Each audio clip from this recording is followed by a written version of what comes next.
Hai Sobat Yatmiko, apa kabar? Tetap semangat, luar biasa. Sahabat, apakah sahabat pernah menyadari bahwa Tuhan tidak selalu mengirim orang-orang yang baik dan santun untuk membantu dan menyelamatkan umatnya? Ada kalanya Tuhan mengirimkan orang-orang yang menjengkelkan untuk menyelamatkan umatnya. Oleh karena itu, kita diharapkan senantiasa bersyukur dalam segala hal.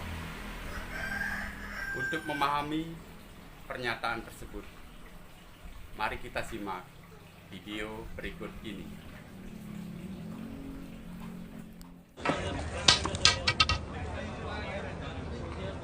बेटा, मेरी छड़ी उठा दोगे? जी माँ जी। Thank you.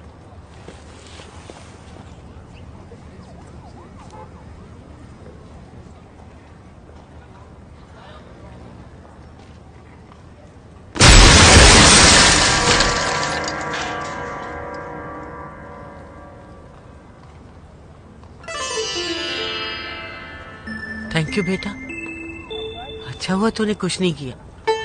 Most welcome माँ जी।